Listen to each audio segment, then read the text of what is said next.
जय शिव शंकर। भोलेनाथ की कृपा से आज हम बात करने जा रहे हैं अत्यंत पुण्यदायी प्रदोष व्रत की, जो भगवान शिव और माता पार्वती को प्रसन्न करने वाला व्रत माना जाता है। माना जाता है कि जो भक्त सच्चे मन से प्रदोष व्रत करता है, उसके जीवन के समस्त कष्ट स्वतः समाप्त हो जाते हैं। इस व्रत को करने के लिए सामग्री चाहिए: भगवान शिव पार्वती की प्रतिमा या चित्र, जल से भरा कलश, बेल पत्र धतूरा, आंकड़े के फूल, बीलम फल, रोली अक्षत चंदन, भस्म धूप दीपक, पंचामृत हेतु दूध दही घी शहद गंगाजल, फूल माला, फल नैवेद्य, मिठाई नैवेद्य पात्र, घंटी, सफेद या पीला वस्त्र, आसन लोटा थाली इत्यादि।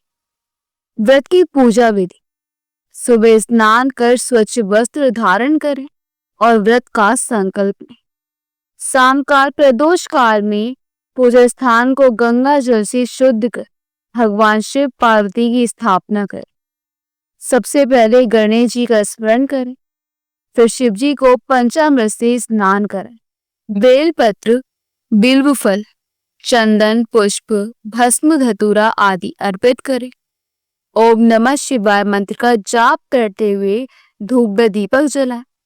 महामृत्युंजय मंत्र या शिव चालीसा का पाठ करें, कथा श्रवण करें तथा अंत में आरती करके भोग अर्पित करें।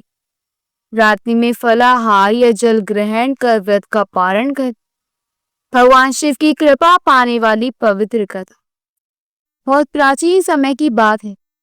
देवताओं और दानवों के बीच निरंतर भीषण युद्ध चल रहा था। एक बार युद्ध में दानव अत्यधिक शक्तिशाली हो गए और देवताओं की स्थिति बहुत ही दयनीय हो गई। दुखी होकर सभी देवता भगवान विष्णु के पास पहुंचे और अपनी सुरक्षा की प्रार्थना की। भगवान विष्णु ने उन्हें भगवान शिव की शरण में जाने का परामर्श दिया, क्योंकि प्रदोष काल में की गई महादेव की उपासना तुरंत फल देने वाली होती है। सभी देवता हिमालय पर्वत पर गए, जहां भगवान शिव कैलाश पर मां पार्वती संग विराजमान थे। तब तिथि थी कृष्ण पक्ष की त्रयोदशी और समय था प्रदोष काल, संध्या का समय। देवताओं ने भगवान शिव का पूजन कर उनसे विनम्र प्रार्थना की कि वह दुष्ट दानवों से उनकी रक्षा करें। भगवान शिव ने प्रसन्न होकर कहा, आज त्रयोदशी तिथि है और ये समय प्रदोष काल का है। जो भक्त इस समय श्रद्धा पूर्वक मेरी पूजा अर्चना करता है, मैं उसकी सभी मनोकामनाएं पूर्ण करता हूँ। इतना कहकर भगवान शिव ने अपना त्रिशूल उठाया, नंदी पर सवार होकर युद्ध भूमि में प्रस्थान किए और देवताओं का उद्धार करते ही सभी दैत्यों को परास्त कर दिया। देवताओं ने विजय प्राप्त कर महादेव का धन्यवाद किया। उसी दिन से प्रदोष व्रत की महिमा प्रारंभ। ये व्रत शिव जी की शीघ्र प्रसन्नता और मोक्षदायक माना गया। एक अन्य कथा इस प्रकार है। चंद्रदेव को मिला था वरदान। प्रजापति दक्ष की 27 कन्याओं का विवाह चंद्रदेव से हुआ था, लेकिन चंद्रमा केवल रोहिणी को अत्यधिक प्रेम करते थे और अन्य 26 पत्नियों की उपेक्षा करते थे। इसे क्रोधित होकर दक्ष प्रजापति ने चंद्रदेव को क्षय रोग टीबी से ग्रस्त होने का श्राप दे दिया। रोगग्रस्त होकर चंद्रदेव की ज्योति नष्ट होने लगी। तब वह शिव जी की शरण में पहुंचे और कृष्ण पक्ष की त्रयोदशी को प्रदोष काल में उनका कठोर व्रत रखा।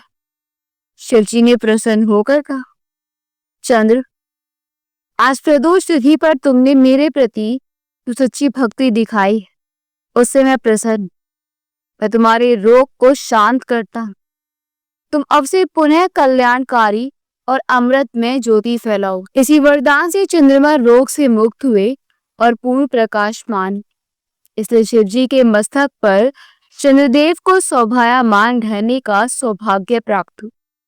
तब इसे प्रदोष व्रत करने वाले को रोग दोष संकट तथा मान अपमान सभी से मुक्ति तथा भगवान शिव की कृपा प्राप्त होती है।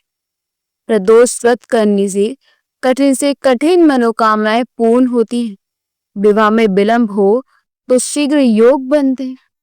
आर्थिक कष्ट दूर होकर धन में वृद्धि होती है। रोग तथा ग्रह बाधाओं से मुक्ति मिलती है। संतान सुख व सुखी दाम्पत्य जीवन प्राप्त होता है और अंत में मोक्ष की प्राप्ति मानी गई। निष्ठा से किया गया प्रदोष व्रत न केवल हमारी भौतिक समस्याओं को दूर करता है बल्कि आत्मिक उत्थान का मार्ग भी प्रशस्त करता है। भगवान भोलेनाथ की अनंत कृपा आप सभी पर बनी रहे। चैनल को सब्सक्राइब करना ना भूलें, क्योंकि ऐसी पावन कथाएं, व्रत, उपवास विधियां और सनातन ज्ञान हम आपके लिए रोज लेकर आते हैं।